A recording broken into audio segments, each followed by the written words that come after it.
నమస్తే అండి, నేను రావణ్ మాట్లాడుతున్నాను. ఇప్పుడే 4వ వేలు వచ్చింది. ఈ 4వ వేలు వచ్చిన తర్వాత మళ్ళీ 5వ వేలు టోల్ గేట్ దగ్గర పట్టుకొని మళ్ళీ నక్కపల్లి తీసుకెళ్తున్నారు. వేంపాడు టోల్ గేట్ దగ్గర. ఒక విషయం గుర్తుపెట్టుకోవాలని ప్రభుత్వాన్ని చెప్తున్నాను.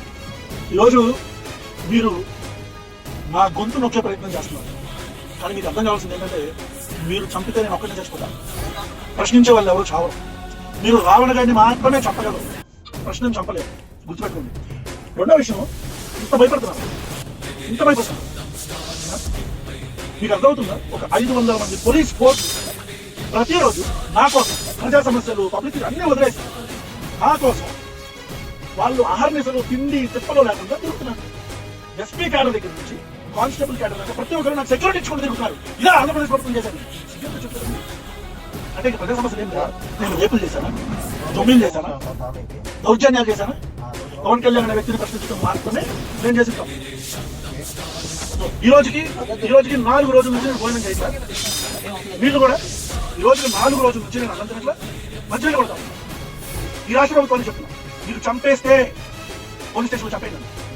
మళ్ళీ చెప్తున్నా, మీరు నన్ను చంపేస్తే పోలీస్ స్టేషన్ లోనే నా పేక పిసుకో, గాదే సాయికృష్ణ హత్య జరిగింది కదా, అట్లా ఎట్లా చంపేయండి. మొత్తం వ్యవస్థని ఒక్క మనిషి కోసం ఇబ్బంది పెట్టి నా గొంతు నొక్కితేనో నన్ను చంపితేనో ఈ ప్రశ్న రాబోతుంది అనుకుంటే అది మీ పిచ్చి పొరపాటు. రోజు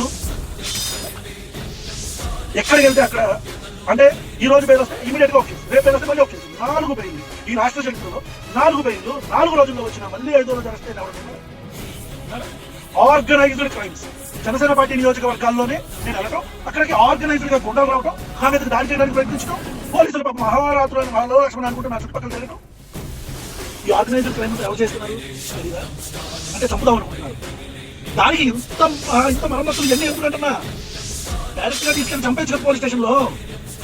ఆస్కింగ్ యూ, చంద్రబాబు నాయుడు గారు, నారా లోకేష్ గారు, ఆంధ్రప్రదేశ్ ఉప ముఖ్యమంత్రి, నా అభిమానం ఎప్పుడైనా శ్రీ పవన్ కళ్యాణ్ గారు డైరెక్ట్ గా పోలీస్ స్టేషన్ లో చంపేయచ్చు కదా. చంపేయండి. లేదా ఈ ఆమరణ నిరాహార దీక్ష నేనే కంటిన్యూ చేసి నేనే చచ్చిపోతాను. మళ్ళీ చెప్తున్నా, నన్ను పోలీస్ స్టేషన్ లోనే చంపండి, లేదా నా అంతటా నేనే ఆమరణ నిరాహార దీక్ష చేసి చచ్చిపోతాను. గుర్తుపెట్టుకోండి, as a law abiding citizen I have all the rights to protest. నేను నిరాహార దీక్ష చేసే హక్కు నాకుంది. ఈరోజు నాన్ బెయిలబుల్ సెక్షన్ అన్నింటిలో కూడా నన్ను జైల్లో పెట్టి ఏం సాధిద్దాం అనుకుంటున్నారు? బెయిలబుల్ సెక్షన్స్ అన్ని సుగాలి ప్రీతి పాపని చంపితే